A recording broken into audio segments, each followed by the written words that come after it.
Bonjour à toutes et à tous, Didier Michel, je suis le directeur de l'AMSTI, donc qui est le réseau national des professionnels des cultures scientifiques, techniques et industrielles. Donc nous sommes un réseau de plus de 230 structures aujourd'hui, assez diverses, des universités, établissements de recherche, centres de sciences, associations, etc., etc.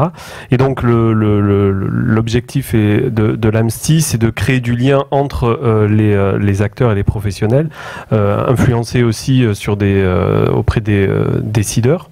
Et du coup, là, l'objet de ma présence, c'est la présentation d'un outil qu'on a développé qui s'appelle l'Atelier Médiation et Critique et qui est une plateforme numérique, mais pas que, il y a du e-learning.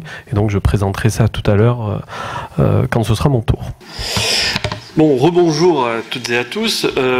Donc, comme je me suis déjà présenté, voici le réseau de l'AMSTI, réparti sur l'ensemble du territoire national et outre-mer, avec des membres présentant une diversité assez large.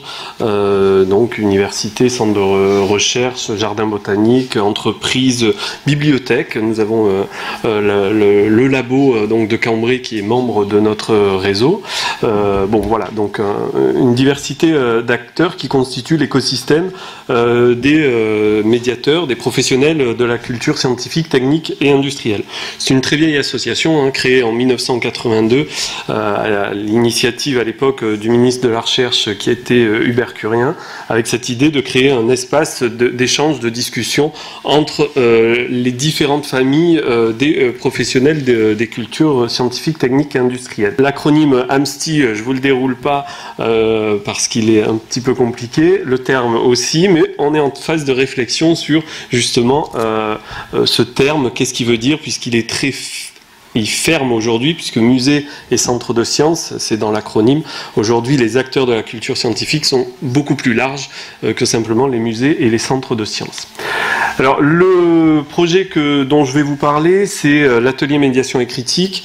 Il est né suite aux événements de 2015, où le conseil d'administration de l'association a évidemment été choqué des événements en tant que tels, mais également s'est beaucoup posé la question de qu'est-ce que nous, en tant qu'acteurs de la culture scientifique, technique et industrielle, on avait loupé quand on voyait apparaître beaucoup de choses autour du complot par rapport à ces événements, etc. Et pourtant, on est des lieux dont le public dit avoir confiance en ce que l'on raconte.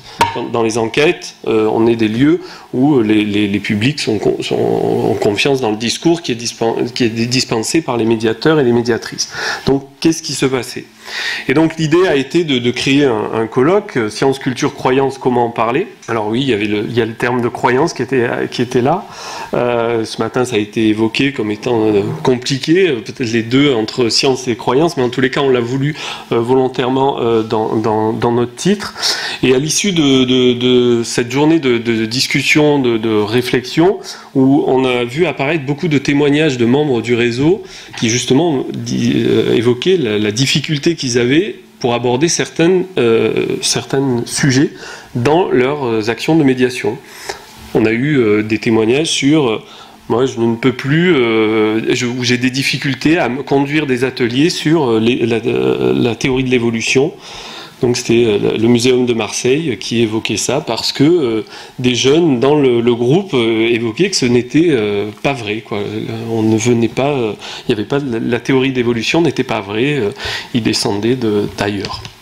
On venait d'ailleurs. Et donc du coup, on a senti vraiment certains, pas de désarroi, mais en tous les cas une difficulté pour certains de comment traiter ces sujets. Et de là, il y a eu un cycle de travail, évidemment, et en fait, on s'est dit, ce que l'on doit faire, c'est se tourner vers les médiateurs, leur donner des clés et des outils pour aller discuter avec ces publics, et d'une manière, le mot est bien à la mode, donc bienveillante. Et en fait, c'est ce que l'on a essayé de travailler Et donc, avec l'aide, entre autres, et en particulier du ministère de la Culture, on a pu développer cette plateforme d'atelier médiation et critique avec le point central, c'était, on ne va pas aller frontalement à dire, il y a de la croyance, il y a du savoir, on en a parlé ce matin, je n'y reviens pas, ça ne marche pas, voilà. Donc l'idée, c'était d'amener des outils sur accompagner cette question du discernement entre le croire et le savoir. Et donc de doter les médiatrices et les médiateurs culturels, pour le coup au sens large, on ne restait pas que fermé aux membres de l'AMSTI, ça va sur les journalistes, les enseignants, les acteurs culturels au sens large, et donc d'avoir ces outils à destination de tous ces bénéficiaires potentiels. Et donc en fait on s'est tourné vers un outil numérique. Alors oui, ce que j'ai oublié aussi de dire, c'est que en fait, dans notre phase de réflexion, il y avait aussi cette idée, on va produire des outils, des vidéos, des choses comme on va pouvoir diffuser très largement sur les réseaux sociaux, ça marche, c'est super, ça se diffuse, c'est viral, c'est génial. Puis en fait, on s'est rendu compte que d'une, il y a énormément de choses qui étaient déjà produites par une quantité d'acteurs qui font des choses formidables. Vous avez, pour en citer quelques-uns, vous avez les vidéastes Hygiène Mentale qui produit des vidéos de très grande qualité sur ces questions de discernement entre le croire et le savoir. Il y a la Tronche en biais, bon, voilà, et puis il y a des acteurs de notre réseau qui produisent aussi des choses, donc ça ne servait à rien de produire. Et donc du coup, l'idée c'était de créer un outil, une plateforme sur lequel on allait pouvoir associer nos deux approches de réflexion, c'est-à-dire comment on forme massivement la communauté culturelle au sens éducative au sens large, et également d'avoir un espace ressources sur lequel chacune pourrait venir puiser en fonction de ses besoins et de ses attentes.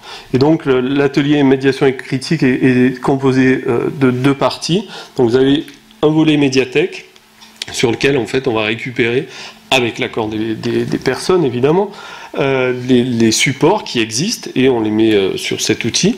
Et de l'autre côté, tout un volet d'apprentissage en ligne, donc qui est à disposition et ouvert, hein, il n'y a pas besoin de, c'est gratuit, et du coup vous pouvez y aller entre midi et 2, le soir, le matin, le dimanche. Et donc il y a différents sujets qui sont proposés. Du coup, ce qui est en libre, c'est des sujets plutôt le discernement entre le croire et savoir, les questions sur la vaccination. Il y a aussi, on reprend le MOOC du Muséum national d'histoire naturelle sur l'évolution de l'homme. Donc on le reprend. En fait, ça renvoie directement sur la plateforme, mais en tous les cas, il est visible sur cet espace. Il y a la question aussi tout ce qu'il y a autour des biais cognitifs, hein, les raisonnements, et se méfier de ses propres raisonnements, la distinction entre le croire et le savoir. Et sur le volet comment en fait doter équiper les médiateurs et les médiatrices scientifiques d'un outil pour rencontrer les publics, on a créé un MOOC qui est sur la médiation culturelle apaisée, c'est les techniques de médiation culturelle apaisée. Alors là, pour le coup, le MOOC, il n'est pas ouvert en permanence, puisque le principe d'un MOOC, c'est d'être animé. Et donc là, vous avez, ils sont proposés des outils pour comment je me place physiquement dans un groupe. Du coup, quelle est là, à la limite, voilà, j'ai un peu le sentiment d'être au-dessus de vous. Donc voilà, c'est moi le sachant. Là, je vous raconte toute mon histoire. Mais néanmoins, dans un groupe, ça peut être compliqué. Donc il y a vraiment la question de la posture qui est hyper important. La question du langage, on a travaillé avec les équipes de Claudine Moïse à Grenoble qui travaillent sur la violence verbale. Et donc ça, c'est un champ qu'on ne connaissait pas du tout. C'est la sociolinguistique et c'est quelque chose d'absolument fantastique qui pose vraiment les questions sur comment je m'adresse à mes publics. Et donc, ça constitue finalement ce socle du MOOC qui est ouvert aujourd'hui, qui n'est pas ouvert, puisqu'il est ouvert sur demande ou en fonction de période. Et donc, aujourd'hui, alors c'est les chiffres de 2018, hein, j'ai pas actualisé pour aujourd'hui, donc on est puisqu'il a été ouvert en 2018, l'atelier médiation et critique, la plateforme. Donc on est sur ces chiffres de fréquentation. Bon, voilà, ce qu'on se rend compte, c'est que on est sur des publics qui sont quand même évidemment localisés en France, qui sont plutôt jeunes. Donc bon, voilà, on va essayer aussi d'ouvrir tout ça. Bon, voilà, ça j'en ai parlé, c'est les différents contenus des formations avec les différents. Donc c'est vraiment le principe des livrables à rendre, etc. Donc voilà. Donc en fait, après la vraie question aujourd'hui, parce que bon, c'est pas, il faut aussi amener les critiques sur notre outil. Le MOOC, en fait, mais c'est pas que notre MOOC, c'est l'ensemble des MOOC qui pose la vraie question de finalement, c'est la même chose. On s'imaginait nous pouvoir atteindre tous les médiateurs scientifiques en quelques sessions. En fait, ce qu'on se rend compte, c'est que l'assiduité est extrêmement compliquée à tenir. En fait, les gens s'inscrivent, mais arriver au bout de la période, c'est 3 semaines de cours sur le MOOC à suivre. En fait, on a une grosse perte. Donc, est-ce que le MOOC est finalement la bonne solution? Est-ce que finalement, au travers du réseau de l'AMSTI, on n'a pas une autre solution à trouver, d'aller plutôt en présentiel? Donc ça, c'est des choses qui sont en cours de réflexion.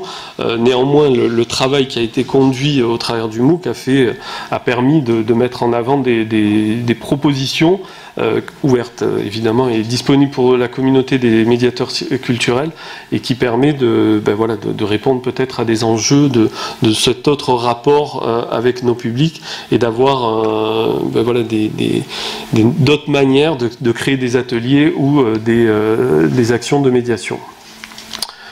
Voilà, donc ça c'est la slide de conclusion. Du coup, il ne faut pas hésiter à nous contacter s'il y a des besoins, s'il y a dans une bibliothèque, dans un musée, un centre de sciences, peu importe, on peut réfléchir à la mise en avant d'outils et l'ouverture du MOOC. Ça n'est pas obligé que ce soit ouvert sur l'ensemble des réseaux, on peut le laisser confiné. Néanmoins, aujourd'hui, le travail, la réflexion se poursuit sur ce sujet-là, mais ça a été évoqué aussi ce matin. Il y a évidemment cette question du discernement entre le croire et le savoir, de l'esprit critique, de la méthode scientifique, etc. Mais je pense que ça a été vraiment évoqué aussi. Il y a cette éducation numérique à transmettre. On a publié un article dans notre dernier bulletin de Francesca Musiani, qui vraiment travaille sur l'architecture du web. Et en fait, ce qu'elle montre, c'est qu'il faut aussi réfléchir sur le business des plateformes, en fait.